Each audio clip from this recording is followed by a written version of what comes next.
히브리서 12장 1절과 2절에서 믿음의 경주를 끝까지 달려가자는 히브리서 기자의 말씀을 나누었는데요. 오늘 말씀은 그 뒤에 이어지고 있습니다. 믿음의 경주를 하느라 지치고 힘들어하는 성도들에게 권면하는 내용입니다.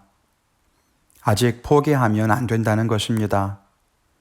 지금은 더 앞으로 달려가서 안식에 이를 때까지 물러서지 말자는 거죠.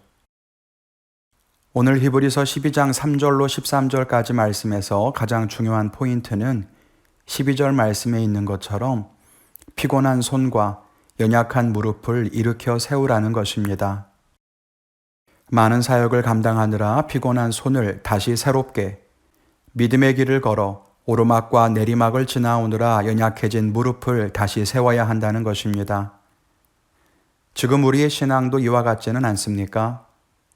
예수님만 믿으면 문제가 없이 행복하게 살 수 있을 거라 생각했는데 믿음 생활에 지치고 교회 안에서 많은 사역을 감당해야 하고 또 세상을 섬기며 빛과 소금으로 살아야 하니 그야말로 힘들고 지칩니다.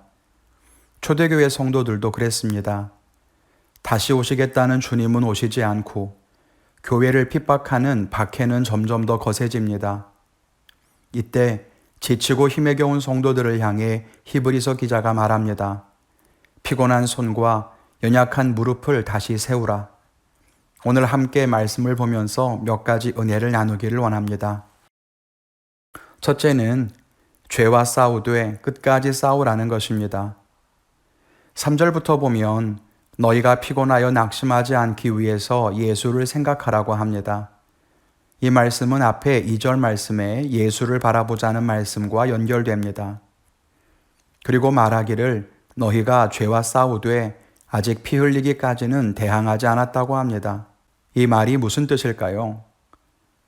우리가 죄와 싸우고 있고 또 지금까지 죄와 싸우며 믿음의 길을 걸어왔다고 하지만 아직 우리가 정말 죄를 이기기 위해서 피 흘리기까지 싸우지는 않았다는 말일 겁니다. 그러니 지쳤다고 하지 말라는 거예요. 아직 우리는 죄와 본격적으로 싸우지도 않았다는 뜻입니다. 사실 그렇습니다. 우리는 적당히 타협하고 적절히 물러서고 그렇게 여전히 죄와의 연결고리를 끊어버리지 못하고 살고 있죠. 그러면서도 마치 우리가 정말 거룩하게 하나님의 말씀을 따라 사는 것처럼 말합니다. 그러나 실제로 그렇지 않다는 거예요. 정말 죄를 끊어버리기 위해서 몸부림치고 피 흘려 싸우지는 않았습니다. 예수님을 바라보십시오. 신앙의 선조들을 바라보십시오. 그들은 삶을 내던지고 믿음의 길을 걸어갔습니다. 그래서 우리에게 본이 됩니다. 환난 중에 있어도 남들이 핍박하고 목숨이 위태로울 때에도 그들은 죄를 짓지 않기 위해 치열하게 싸웠습니다. 적당히 타협하지도 않았습니다. 그러면서 히브리서 기자는 초대교회 성도들에게 말합니다. 지금 환난의 때인 것은 맞지만 우리는 죄를 짓지 않기 위해 피 흘리기까지 싸워야 한다는 거예요. 환난 때문에 믿음을 포기한다고 핑계대지 말고 억울한 일을 당해서 나도 똑같이 갚아주는 거라고 변명하지 말고 어떠한 이유에서든지 죄를 짓지 않게 싸워야 한다는 것입니다. 우리도 그렇습니다. 아무리 환경이 어렵고 시절이 힘들다고 해도 우리가 죄 짓는 것이 합리화될 수는 없습니다. 어둠이 짙어진다고 해서 도적질이 정당화될 수 없듯이 우리가 아무리 궁지에 몰린다고 해도 하나님 말씀에서 벗어나 악한 일을 행할 수는 없는 것입니다. 둘째는 하나님의 징계를 달게 받으라는 것입니다. 5절 이후에는 하나님 아버지의 징계를 달게 받으라고 권면합니다. 육신의 아버지도 우리를 징계할 수 있듯이 하나님도 우리를 징계하실 수 있다는 거죠. 환난이 닥치고 시련이 찾아오면 우리는 먼저 이것이 혹시 하나님께서 내리신 벌인가 하는 생각을 하게 됩니다. 초대교인들도 그랬을 겁니다. 하나님의 징벌인가? 우리가 무엇을 잘못했는가? 그런데 히브리서 기자는 그들에게 권면합니다. 하나님의 징계라고 해도 그것을 감사함으로 받아야 한다는 거죠. 사실 초대교회의 환난이 하나님의 징벌인지 알 수 없습니다. 지금 우리의 환난이 하나님의 징계인지 우리도 역시 알 수 없죠. 그러나 분명한 것은 하나님이 주신 징계이든 아니든 우리가 믿음을 지켜야 한다는 것입니다. 예를 들어 이 어려움이 하나님의 징계가 아니고 사탄의 유혹이라면 어떻게 해야 할까요? 믿음을 굳게 붙들어 유혹에 빠지지 않고 시련을 견뎌야 할 것입니다.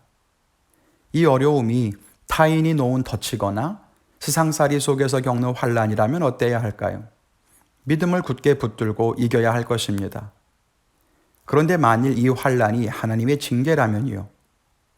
역시 믿음을 굳게 붙들고 이겨야 할 것입니다. 결국 지금의 어려움이 하나님의 징계이든 삶의 괴로움이든 사탄의 시험이든 상관없이 답은 같습니다. 믿음을 굳게 붙들고 이겨내야 하는 것입니다. 죄를 짓지 않기 위해서 싸우면서 흔들리지 말고 지나가야 합니다.